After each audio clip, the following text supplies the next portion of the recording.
This is the locker where the gas canisters are kept. If you run out of gas, you will need to swap the control from one bottle to the other. The first thing you do is turn the gas off here. It should be on the open mode. You need to change it to closed. You then need a spanner, which is kept on a little ledge down here on the right hand side. You use the spanner to undo the hose and you swap it to the new canister. You tighten it up, release it to open, and then you should have plenty of gas. In the event that you smell gas inside of the boat, you need to shut the gas off. There are two ways you can do this. You can either do it at source, which we recommend, this is the best way to do it, or there is a shut-off point where the saucepans are kept in the cupboard next to the cooker. The best thing to do if you do smell gas is turn the gas off, open all the doors and all the windows, do not light any matches, get off the boat and phone us. This is the locker where the water cap is. It also has various other items in it, which I'm going to talk you through now. Take the locker off. Be careful of your fingers. It has a habit of eating them. Right, in this locker, the first thing you will see is the anchor, which is on a rope and a chain, and it's actually attached to the boat. You only use the anchor if you have lost power on the boat and you cannot safely get to moor. So you can't get to shore. In an absolute emergency, you lower the anchor overboard slowly and you feed it into the water. But again, I can't stress enough, this is as an absolute last resort. Also in the locker, we have 3 mooring stakes. We expect to have 3 mooring stakes back at the end of your trip. These are called eyes. We expect all of the mooring stakes to also come back with the eyes. We also have 1 mallet with which to knock the mooring stakes in, which again we expect to have back at the end. Make sure that when you're putting your stakes in, you put them in at a 45-degree angle and that you knock the stakes all the way down so only the eye is poking out. That will make sure that it's nice and secure, and the rope goes through the eye and back onto the boat where we will tie it off. Also in here, there are windlasses and nappy pins. These are for use on the canals. As you're not going onto the canals, you will not need to use these. This is your water cap. To fill up with water, you simply undo it, pop the hose in and fill up with water until the water starts to overflow, and that's indication that the tank is full. Most water refilling stations can be found at locks, in fact all of them can be found at locks, and they all come with hoses, so just pop the hose in and stick it in the water and fill yourself back up. When you're putting the cap back on, make sure that you do not do it up too tight, just do it quite loose, because it will cause a vacuum and sometimes it's quite stiff to get off. Next to the locker is the aerial for the TV, which is in here. It does have a habit of coming loose. So if you're unable to tune in the TV, please check that the aerial is in correctly first. Welcome to your small but very perfectly formed galley. You should have everything here that you need. It's a gas cooker. You've got a gas hob, a grill and an oven. When lighting the gas, you need to make sure that the control is on halfway, not full. If you do it on full, it will not light. So always make sure it's on half.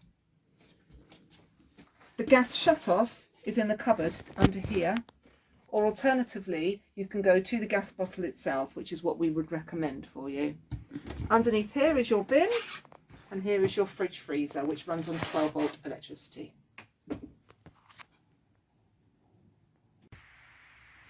This is a dinette, which also turns into a double bed for night time. To turn it into a double bed, you need to take the tabletop off and remove the 2 metal legs underneath.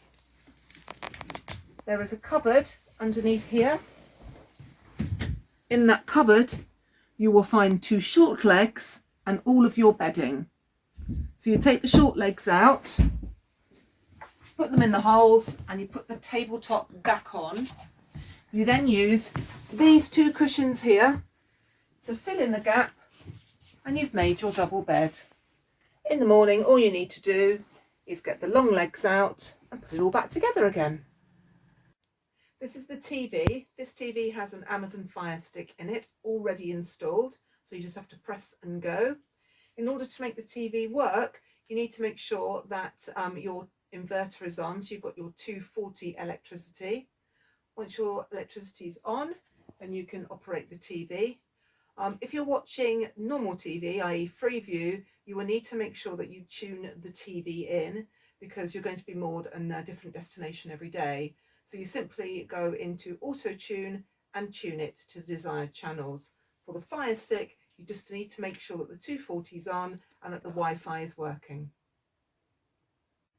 This is your fuel burner. It is one of your options for keeping nice and warm on the boat. This boat does have central heating. We advise that if you use the fuel burner, please don't use the central heating as well. Use one or the other. The fuel burner, I have to say, is probably the nicest way of keeping the boat warm, the coziest and definitely the best way. We can provide a fuel burning pack for you for £35. You need to make sure that you order this in advance, and we can make sure that the whole pack is on the boat ready for you. The pack includes fire lighters, matches, kindling, wood logs and coal. Now, when you come to use your fuel burner, to build your fire to start with, you need to make sure that you put a little bit of fire lighters inside with a little teepee made out of kindling and a log. And then you start your fire, you leave the door open, you watch it. You do not walk away and leave it. We do not want to start a fire, so you watch it. When it's all got going, you can add the coal in and you can then shut the door. Now these things get very hot, so please be careful with children on board. If you need to adjust the oxygen flow in, you can using these controls here, but again, these do get very hot, so maybe use a tea towel from the kitchen. They keep it nice and toasty, so you can just keep topped up as much as you want it. In the morning, when it's cool, you can empty it into this bucket here and leave it nice and clean and ready for the next time. Now, if you buy the fuel burning pack from us, this does include the cleaning at the end of the holiday, so you don't have to clean it on your last morning. If you don't buy the fuel burning pack from us, but you use the fuel burner with your own material, then you need to make sure that you clean it and leave it nice and clean, ready for the next guests. There are 3 fire extinguishers on this boat. One here by the fuel burner, one in the middle of the boat, and one at the back of the boat, which is primarily for the engine. There's also a fire blanket which is situated by the galley. In the event of a fire, if it's a small fire and you can put it out yourself, please do so. If it is a slightly bigger fire, please get off the boat and call 112 and call us. And so now here we are at the back of Gina, and I'm just going to show you, this is the same for Gemma as well. So at the back of Gina and Gemma, it's identical. You've got here your ignition where you put your key in. And remember, when you turn the engine on in the morning, you need to turn it all the way round so that this glow plug illuminates, and you hold it for 15 seconds and then fire her up. And there we go. I'm just going to turn her off for the minute. And just to remember that you do need to have the engine on every single day for a minimum of 2 hours. So even if you're not cruising anywhere, remember to always have that engine on to keep those batteries nice and charged. So that is our control panel. You don't need to worry about anything here. Obviously, if any of these lights come on, then you need to obviously call us, but we hope that won't be the case. So just moving down here, this is all to do with the electrics. So you don't actually touch any of this. So we're just going to go down underneath and we're going to look here. This is the inverter. Now the inverter is what gives you 240 volt power on board the boat. The whole boat runs on 12 volt. Anything that you want to watch, like the TV, is 240. If you want to charge in your phones, then again that's going to be 240. When you're not using the 240, we ask that you turn it off. So here, how to turn it on and off. We've got the switch there and you just press it on. All the lights go off and then the green light comes back on. So now we've got 240 power. And then when you're not using the boat, when you go to bed or if you're going to go out, then we ask that you turn the inverter off to save your batteries. So I'm going to put it now to the middle setting. Now, if you are on boat Gemma, the inverter is not located here, you will see instead a red plastic key. And the inverter, to turn it on, you just turn the key like that, and then your power is on. To turn the inverter off, you simply turn the key that way, and you can take the key out and put it on the little shelf. And that is your inverter.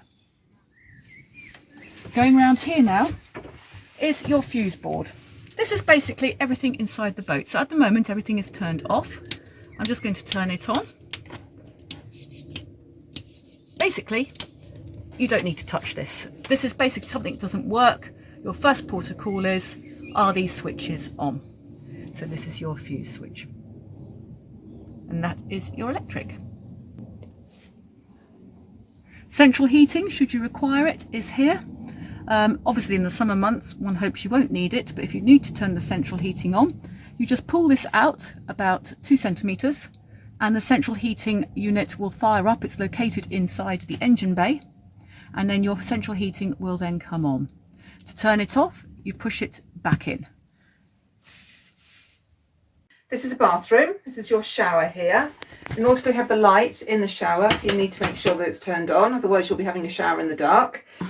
Now, this shower sits below the water line, which means if you just got in it to have a shower straight away, the water would not run away. What you need to do is you need to switch on the shower pump to evacuate the water. And you'll hear a gurgling sound, and very strange gurgling sound. And then you can get in and have your shower and all the water will flush away. When you've finished having your shower, you turn it off. Now this is the toilet.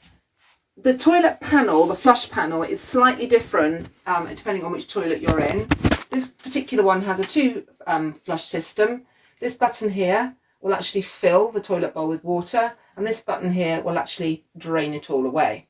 Some of them have 1 button on, which is just a 1 flush system, and some have 4 panels with a quick flush and a long flush. So they're all going to be slightly different. One thing we would say is that all the toilets on these boats are macerator toilets, which means that the only thing that goes down the toilet is what comes out of you, and small amounts of 2-ply toilet roll.